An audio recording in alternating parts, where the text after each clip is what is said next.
तो भर्ती बोर्ड की 3 पॉइंट्स पर क्लैरिटी है, मैं उनके बारे में बात कर रहा हूं कि 10वीं और 12वीं का अंक तालिका एवं प्रमाण पत्र संबंधित अभिलेख पृथक पृथक नहीं है। तो स्पष्ट रूप से उन्होंने बता दिया, एक बहुत अच्छी बात है कि 10वीं 12वीं आप जब फॉर्म भरते हैं तो वहां पर 2 ऑप्शन आ रहे हैं, एक मार्कशीट अपलोड का और एक प्रमाण पत्र यानी सर्टिफिकेट अपलोड का।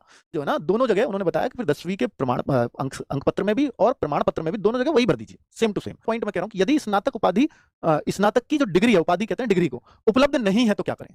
तो इन्होंने बताया कि स्नातक की अंक तालिका अपलोड करना अनिवार्य है। अंक अपना जो मार्कशीट लेके आ जानी चाहिए कॉलेज से, अगर कॉलेज स्तर पर नहीं आई हो तो आप यूनिवर्सिटी से जाकर के ले आओ, और अगर वहां भी नहीं है, हो सकता है डिजी लॉकर में अवेलेबल हो गई हो तो डिजी लॉकर से आप डाउनलोड कर सकते हो। क्लियर। नेक्स्ट, यदि स्नातक उपाधि उपलब्ध नहीं है, एक प्रोविजनल डिग्री, वो कहता है कि प्रोविजनल डिग्री आप उसको अपलोड कर सकते हो। प्रोविजनल डिग्री भी कहां से लाएं, या तो आपके कॉलेज में आ गई होगी, या आप यूनिवर्सिटी की वेबसाइट पर जाकर के, इसका 50, 100, 150 अलग अलग यूनिवर्सिटी के अलग अलग चार्जेस हैं, वहां से जाकर के डाउनलोड कर सकते हो। तो बच्चों को एक और भी डाउट है कि सर हमने तो दोनों जगह ना स्नातक की अंक तालिका ही अपलोड कर दी है, तो क्या फॉर्म रिजेक्ट हो जाएगा? 100% नहीं होगा। महिला अभ्यर्थियों को आरक्षण के लाभ हेतु जाति प्रमाण पत्र पिता पक्ष से प्रस्तुत करने के संबंध में बिल्कुल। तो भाई ये क्लैरिटी और दिया इन्होंने। तीसरा पॉइंट, डिग्री का क्लैरिटी हो गया, 10, 12 का अलग अलग मार्कशीट का क्लियर हो गया। और महिला अभ्यर्थियों को बहुत दिक्कत थी, वो कह रही थी सर पिता पक्ष से बन नहीं रहा है, क्या मैं पति पक्ष से बनवा करके, ससुराल से बनवा करके यहाँ का पटवारी आराम से बना दे रहा है तो मैं उसको ना अपलोड कर दूं? कि यूपी की जितनी भी भर्ती हैं उन सब में अब पिता पक्ष का ही जो है, ससुराल पक्ष का नहीं चलेगा, पिता पक्ष का ही लड़कियों को बनवाना पड़ेगा, ये उसमें लिखा हुआ है।